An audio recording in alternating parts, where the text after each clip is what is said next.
नोएडा के निठारी गांव में साल 2006 के सर्द दिसंबर महीने में मोनिंदर सिंह पंढेर के घर के पीछे नाले से पुलिस को 19 मानव कंकाल मिले थे।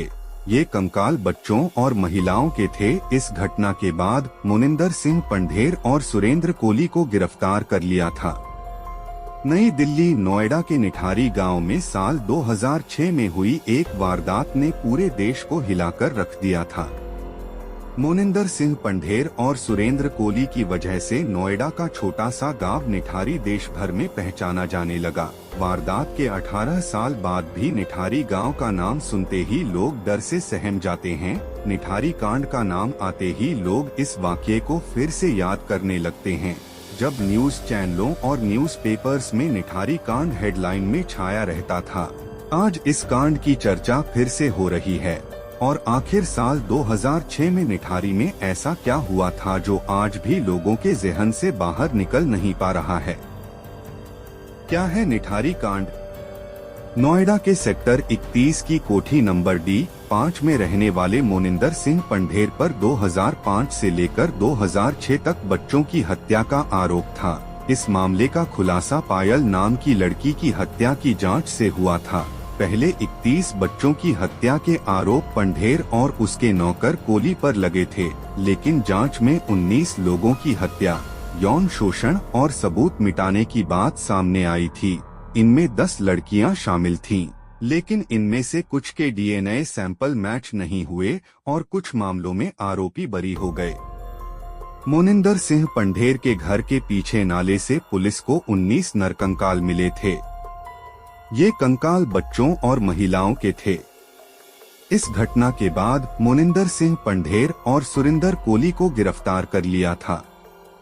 CBI को इंसानी हड्डियों के कुछ हिस्से और 40 इस तरह के पैकेट मिले थे जिनमें मानव अंगों को भरकर नाले में फेंका गया था। मामले में लापरवाही बरतने के आरोप में नोएडा पुलिस के 3 सीनियर अफसरों समेत कई पुलिसकर्मी सस्पेंड कर दिए गए थे। निठारी केस में कब क्या हुआ?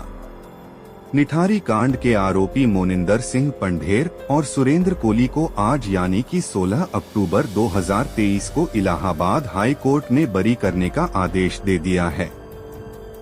दोनों को मिली फांसी की सजा भी अदालत ने रद्द कर दी है। सुरेंद्र कोली और पंढेर को पिंकी की हत्या और रेप की कोशिश में 24 जुलाई 2017 को CBI कोर्ट ने दोषी ठहराया था।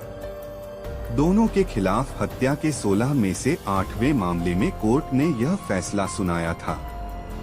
CBI कोर्ट ने 22 जुलाई 2017 को मोनिंदर सिंह पंढेर और उसके नौकर सुरेंद्र कोली को दोषी ठहराते हुए सजा के लिए 24 जुलाई की तारीख मुकर्रर की थी। रिंपा हल्दर हत्या मामले में सुरेंद्र कोली की फांसी की सजा को जनवरी 2015 में इलाहाबाद हाई कोर्ट ने उम्र कैद में तब्दील कर दिया था।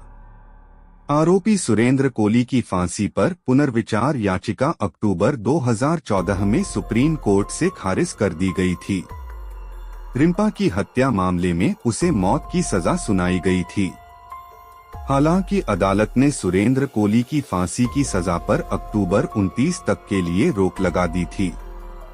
CBI की एक विशेष अदालत ने मई 2010 में सुरेंद्र कोली को 7 साल की आरती की हत्या का दोषी करार दिया था, लेकिन इलाहाबाद हाई कोर्ट पंढेर को सितंबर में ही बरी कर चुका था, जबकि कोली की सजा को बरकरार रखा गया था। CBI ने मई 2007 में अपनी चार्जशीट में पंढेर को 15 साल की रिंपा हल्दर नाम की बच्ची के किडनैप, रेप और हत्या के मामले में आरोप मुक्त कर दिया था, लेकिन कोर्ट की फटकार के बाद CBI ने पंढेर को इस मामले में सहअभियुक्त बनाया। पंढेर और कोली को दोषी करार देते हुए सजाए मौत सुनाई गई थी। निठारी हत्याकांड के आरोपी मोनिंदर सिंह पंढेर और सुरेंद्र कोली को जनवरी 2007 में पुलिस नार्को टेस्ट के लिए गांधीनगर लेकर पहुंची थी। मोनिंदर सिंह पंढेर और सुरेंद्र कोली से पूछताछ के बाद CBI कुछ ही दिनों में जांच करने के लिए नोएडा के निठारी गांव पहुंच गई। यहां से और भी हड्डियां बरामद की गई थी। इसी महीने में दोनों को पेशी के लिए गाजियाबाद की एक कोर्ट में ले जाया गया था, जहां इनके साथ परिसर में ही मारपीट की गई थी। फरवरी से 20 अप्रैल के बीच दोनों आरोपियों को 14 दिन के लिए सीबीआई की कस्टडी में भेजा गया था। वहीं गुमशुदा लड़की के कंकाल की पहचान उसके कपड़ों से की गई थी। 12 नवंबर 2006 को एक लड़की कोठी में सफाई के लिए अपने घर से गई तो लेकिन वापस घर नहीं लौटी।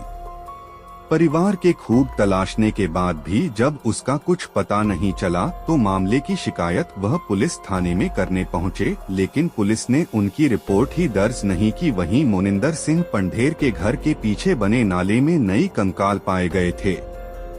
इस मामले में पुलिस ने 19 केस दर्ज किए थे। जांच में यह साफ हुआ कि अगर पुलिस ने समय रहते कदम उठाए होते तो कई बच्चों की जान बच सकती थी। यह घटना पूरे भारत में हजारों गरीब परिवारों की हकीकत और असुरक्षा को उजागर करती है। यह केस आज भी भारत में सीरियल किलिंग, बच्चों के यौन शोषण और प्रशासनिक विफलता का सबसे विभत्स उदाहरण है। निठारी कांड सिर्फ एक अपराध नहीं बल्कि एक चेतावनी थी उस समाज के लिए जो गरीबों की आवाज को अनसुना करता है।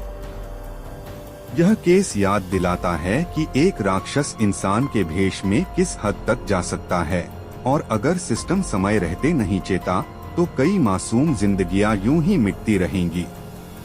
ऐसी स्टोरी के लिए चैनल को सब्सक्राइब और वीडियो को लाइक कर दो।